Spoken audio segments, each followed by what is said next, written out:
Donc, Boker Tov, on est à 2 semaines de Purim. Donc, on a aujourd'hui et la semaine prochaine pour préparer Purim, parce que la semaine d'après, ça sera déjà Purim. Donc, on va faire ce qu'on a déjà fait plusieurs années, d'expliquer la Megillah avec le Malbim. Mais, on fait une petite introduction, tout d'abord. Chaim. On appelle la colle à l'école. La colle, on avait une odeur de colle bizarre. Bon, enfin.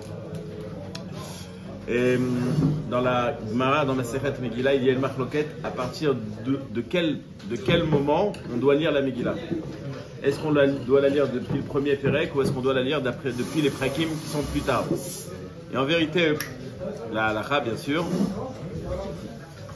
Ferme la porte là-bas, s'il te plaît. La halakha, c'est quoi la question? Je vais expliquer c'est quoi la question. Mais la halakha, évidemment, c'est ce qu'on fait, c'est-à-dire de lire depuis le début jusqu'à la fin. La question, c'est que les premières parties de la Megillah n'ont aucun rapport avec la suite de la Megillah, apparemment.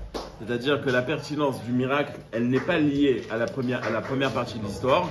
Et donc, quel serait l'intérêt de ramener ces parties-là? C'est une introduction sympathique, historique, etc. Mais quel serait l'intérêt de ce pérec-là?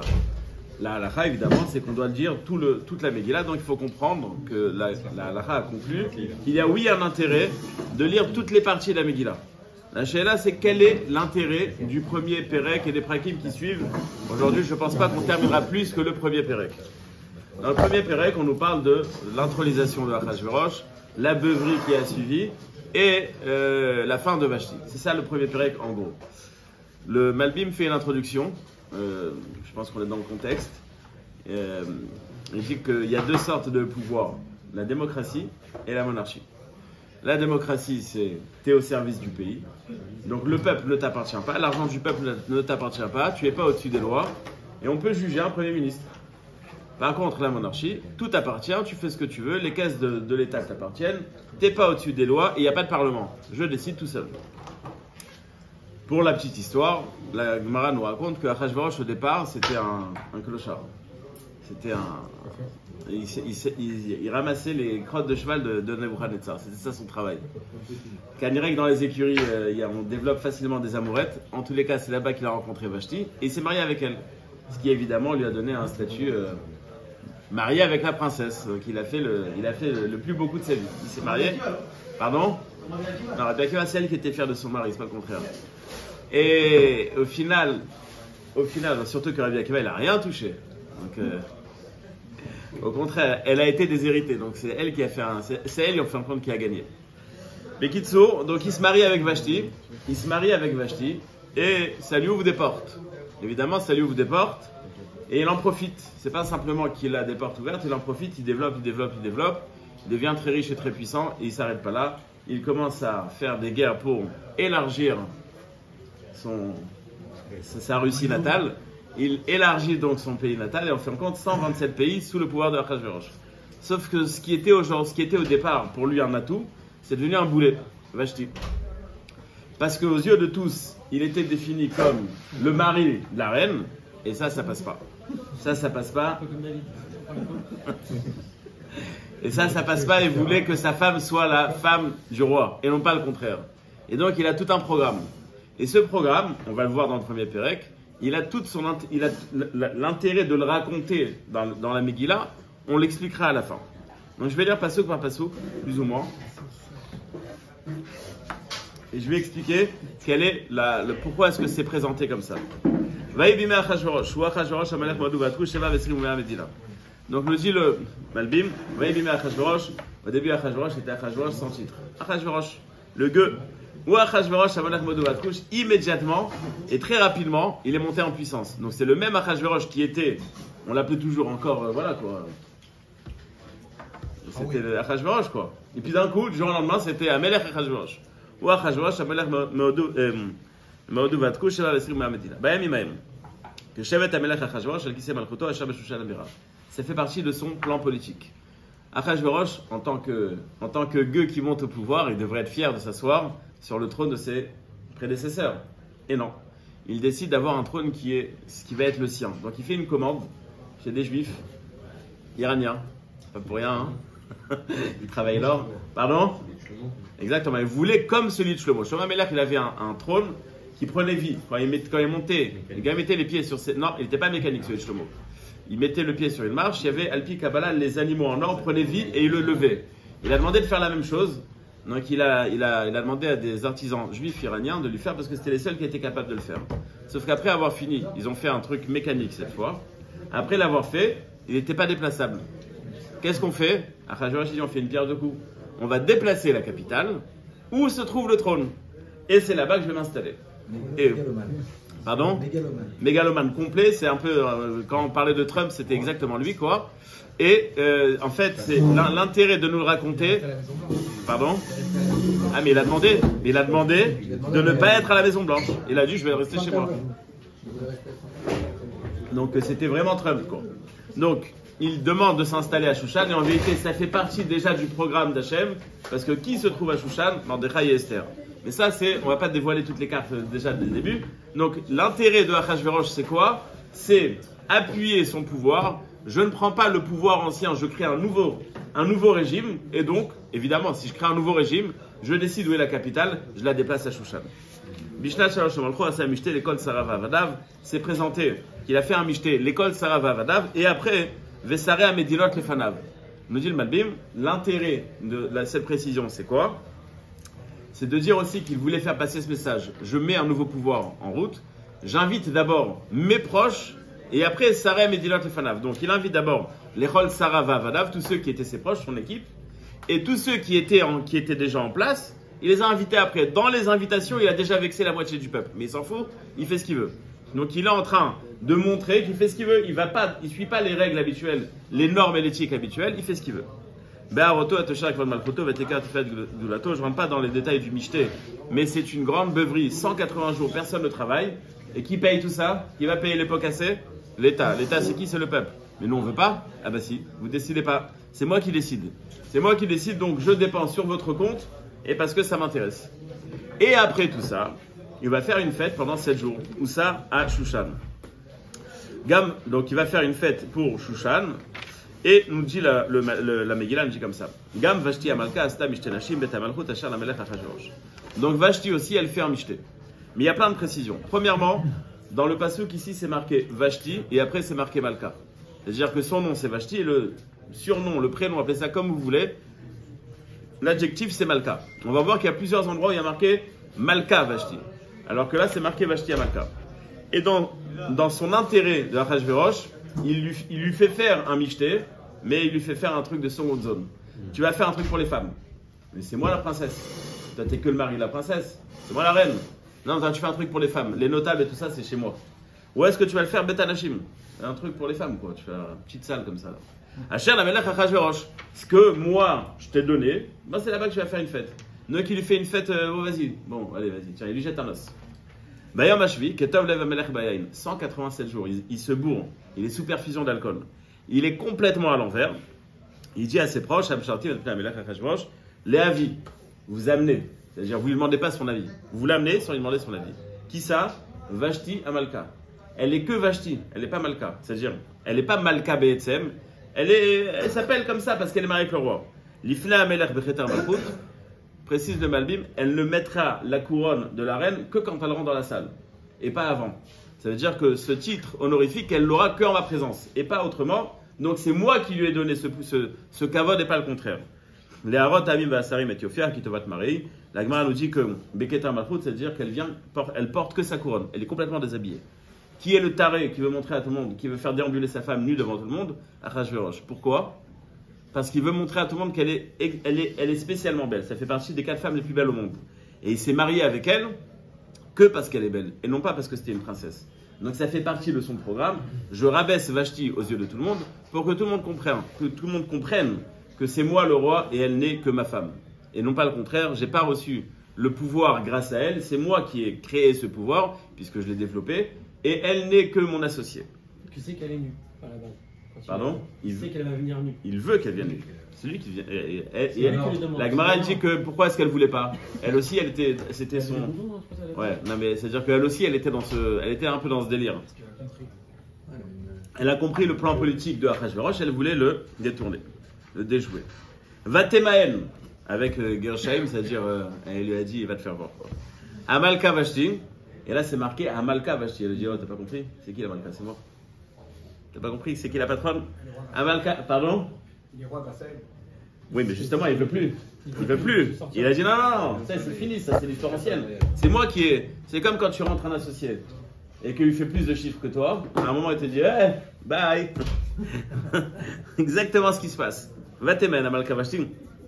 Et une fois, quelqu'un qui est parti sur Ashtaman, il lui a dit, on veut ouvrir une yeshiva à deux, avec un associé. Il a dit, l'association, c'est chez El Hashenzman. Ça veut dire, ça ne va pas durer longtemps. Elle dit, attends, tu crois quoi? Tu m'envoies tes boys là, Beyad Asarissim? Il dit, c'est moi la Malka. Donc, et en plus, la Gemara nous dit, mais pour qui tu t'es pris? Toi, tu nettoyais les crottes de cheval de mon père. Là.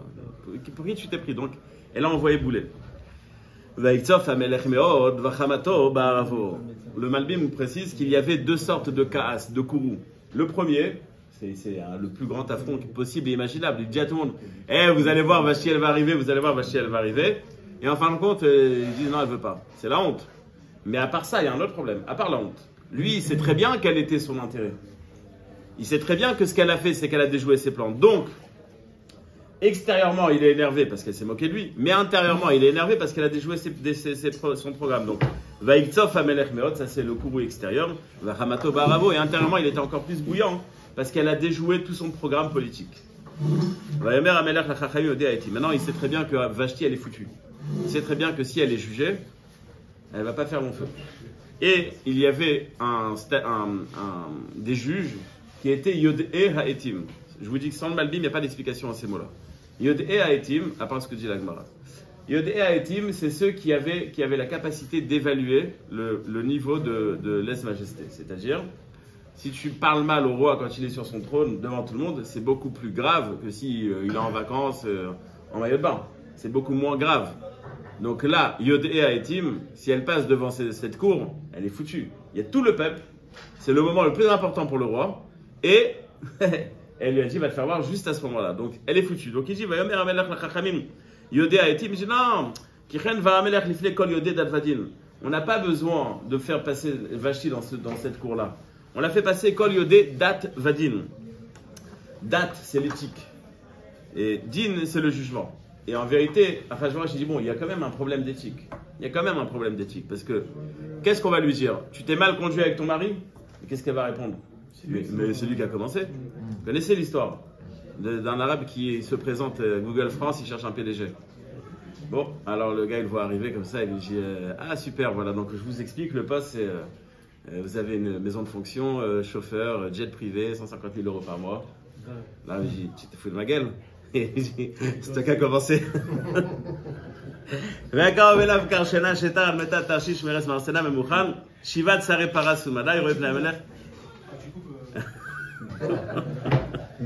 היושבים ראשונה במלכות כדת מה לעשות במלכה ושתי. אחשוורוש dit כדת מה לעשות במלכה ושתי. Qu'est-ce qu'on va faire pour Malka Vashti? Cette fois, Achashverosh, il appelle Malka. Il dit quand même, c'est une femme importante, c'est la Malka.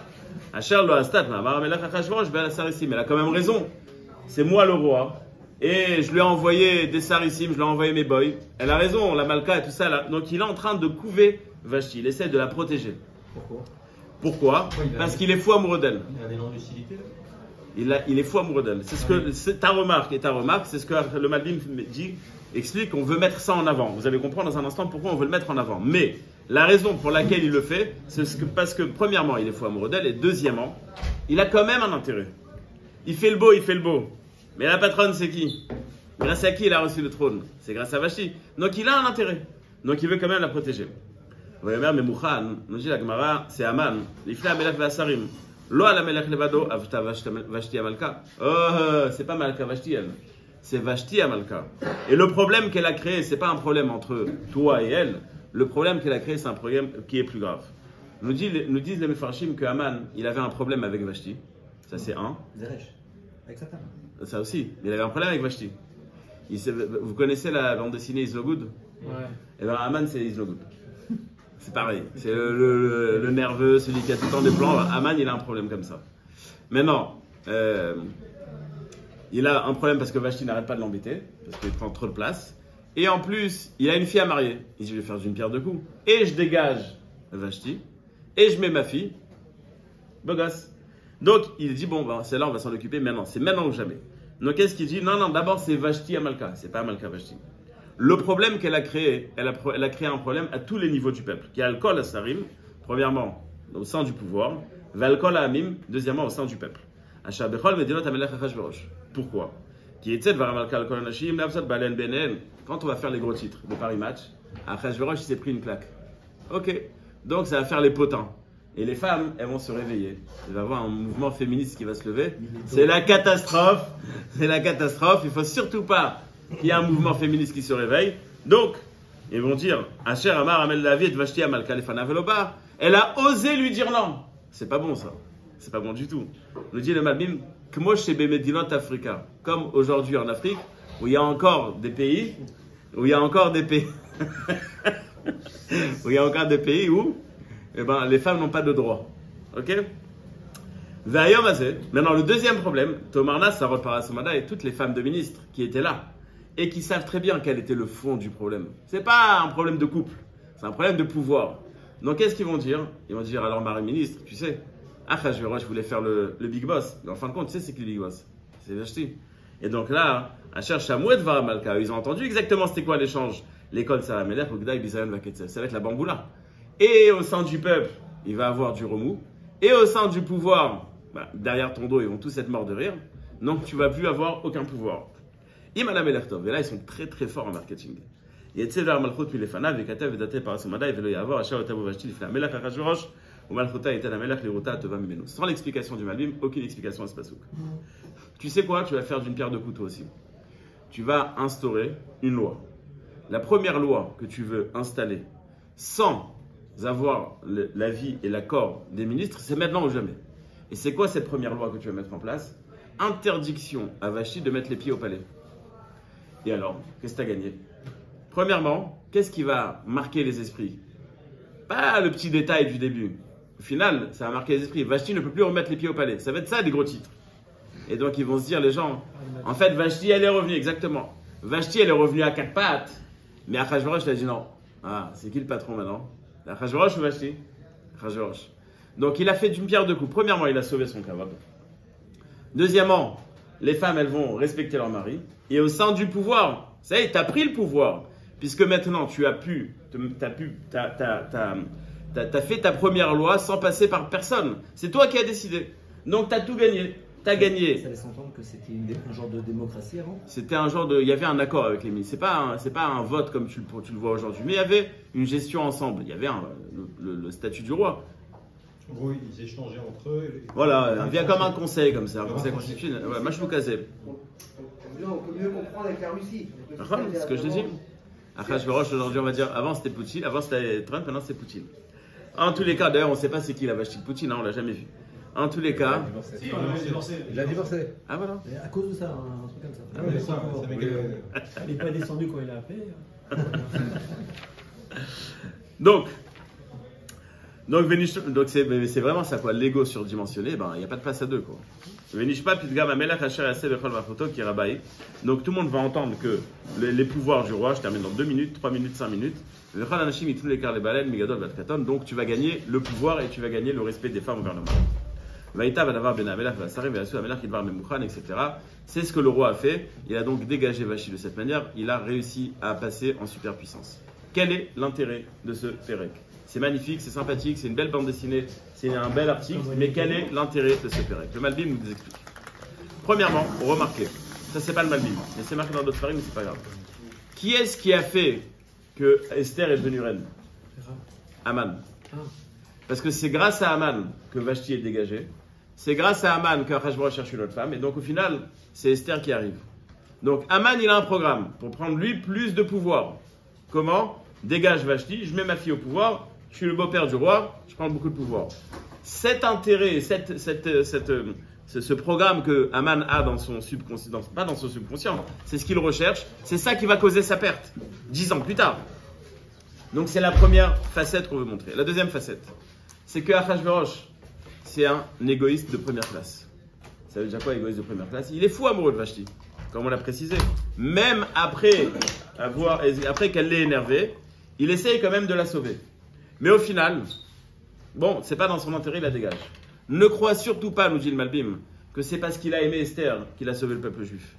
Même dans la situation qui a été créée par le fait qu'Esther était au pouvoir, c'est pas à cause de ça qu'il a sauvé le peuple juif. C'est-à-dire que, c'est-à-dire que le fait que, on aurait pu croire, bon, ok, le miracle c'est que Esther soit reine, ça s'arrête là, et il y a un moment où Hachem il s'est retiré, il a laissé les choses se faire naturellement. Non.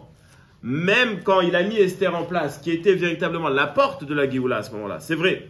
Mais même après tout, c'est pas grâce à, c'est pas seulement grâce à ça. C'est aussi c'est parce que Hachem a décidé qu'il fallait sauver le peuple juif. Donc, encore un instant, l'intérêt de ce premier pérec, c'est de faire comprendre une chose. C'est de faire comprendre que, bien que dans toute la Megillah, on ne voit pas du tout la main d'Hachem. Il n'y a pas marqué une seule fois le nom d'Hachem. Il n'y a pas marqué le nom d'Hachem. Et bien, dans le cadre du naturel, Hachem, il a fait un miracle. Qu'est-ce qu'il a fait? Il a tout mis en place. Il a tout mis en place pour qu'au moment donné, la Géoula, elle arrive. Le Malbim explique ici et dans un autre endroit, dans Parashat Beshalach, il est marqué que Hachem, il est Magdim Refoua Lamaka. Magdim Refoua Lamaka, ça veut dire qu'il prépare le médicament, le remède, avant la Maka. Imaginez un chirurgien qui fait une opération, et après l'opération, il dit « ils sont où les pansements? Ils sont où les médicaments ?» Il dit « Mais t'es malade, toi. Tu fais pas ton métier comme il faut. Comment est-ce qu'on va voir que c'est un bon médecin? Il a tout préparé avant. Par contre, un gars, il arrive, il s'est cassé une jambe. Bon, bah ok, vite, il en arrange ça. Igdim Refoua Lamaka, ça veut dire que c'est programmé. Ça veut dire qu'il y avait un programme. On est 10 ans avant le problème. Et Hachem est déjà en train de mettre en route la solution. On va dégager Vashti, parce que ce roi, il est complètement fou. On va trouver une solution. Comment faire dégager Vashti? On va mettre en place, grâce à ça, 5 ans plus tard, 4 ans plus tard, Esther. Et encore quelques années plus tard, c'est Esther qui va être là pour nous sauver. C'est-à-dire que tout était programmé. Ah, mais quand tu lis l'histoire, tu dis, bon, le hasard fait bien les choses. C'est justement ça qu'on veut pas que tu crois. C'est justement ça que tu dois comprendre, que c'est pas le hasard fait bien les choses. Remarquez, le nom de la Megillat Esther, c'est exactement ça. Les galotes est un Nistar. Les galotes dévoilées, Nistar ce qui est caché. C'est-à-dire que le miracle de Purim est le miracle qui va nous faire comprendre que dans la vie de tous les jours, à chaque instant, à chaque moment, il y a cette Ashgacha pratit. Et c'est pour ça qu'on dit Mishenichnas Adam Arbi Mesimcha.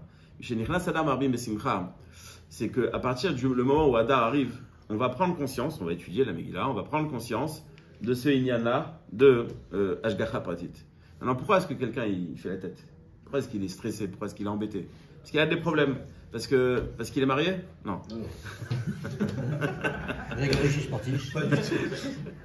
Donc pourquoi est-ce qu'il fait la tête? Parce qu'il est stressé, parce qu'il est embêté, parce qu'il n'a pas de solution. Mais si tu sais que tout ce qui se passe, c'est entre les mains d'Hachem, tout ce qui se passe, c'est entre les mains d'Hachem, donc tu n'as pas de raison d'être triste. Avec votre permission, une histoire très courte, elle va vous plaire.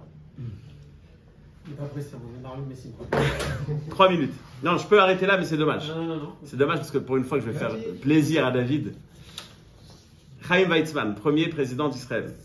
L'histoire, elle est connue, elle n'est pas connue, je ne sais pas. Je l'ai lu dans plusieurs endroits, donc apparemment elle est vraie. Harry Truman devait donner son accord pour l'État d'Israël. Et Harry Truman avait reçu des yumim de pays arabes ou autres. C'était lui le président à ce moment-là. 48. Vérifie. 48. Ouais. Et vérifie. Et donc il doit donner son accord, mais au fin de compte, il ne veut pas donner son accord. Il ne veut pas voter à l'ONU pour l'État d'Israël. Chaim Weizmann se trouve à Washington. Il est embêté, il ne sait pas quoi faire, il n'y a rien. Il a dit je vais rencontrer personne. Il va dans un bar, dans un restaurant, je ne sais pas exactement les détails. Il rencontre un juif qui s'appelle Yaakov Zon. Yaakov Zon discute avec Chaim Weizmann. Pourquoi tu es là? Je vais rencontrer Harry Truman. Et il ne veut pas m'accepter. Il a dit t'en fais pas, moi je t'arrange ça. Mais tu m'arranges tes ministres, toi? Il dit non, moi j'ai un magasin de costumes à New York. Au sentier, quoi. Comment tu m'arranges ça? Et il dit, il y a 40 ans, quand j'étais dans l'armée, j'étais pote avec Harry Truman. Et je lui ai jamais rien demandé. Je vais lui demander. Et la partie la plus miraculeuse de l'histoire, c'est ça. Un mec qui a un magasin de costumes à New York, son copain, il est président des États-Unis, il lui a rien demandé. Ça, c'est le plus grand miracle qui existe. En tous les cas, c'est ce qui s'est passé. C'est ce qui s'est passé. Chaim Weizmann a rencontré Harry Truman. Les États-Unis ont voté l'État d'Israël, on est là aujourd'hui. Est-ce qu'on connaît cette partie de l'histoire? Non. Maintenant qu'on la connaît, est-ce que ça a l'air miraculeux? Wow, le hasard fait bien les choses. T'as rien compris, toi. 40 ans avant, c'était déjà programmé. 40 ans avant, c'était déjà programmé. Ou 30 ans avant, le Méchané. C'était déjà programmé. Sauf que nous, on ne le voit pas à main nue. On dit, ouais, bon, voilà. C'était arrivé pile au bon moment, quand il fallait, etc. C'est ce qu'on doit comprendre dans la vie. Tous les jours, c'est ce qui se passe. Des fois, on comprend. Des fois, on ne comprend pas. Mais Michel Nichnas Adar Marbim Besimcha Be'asar.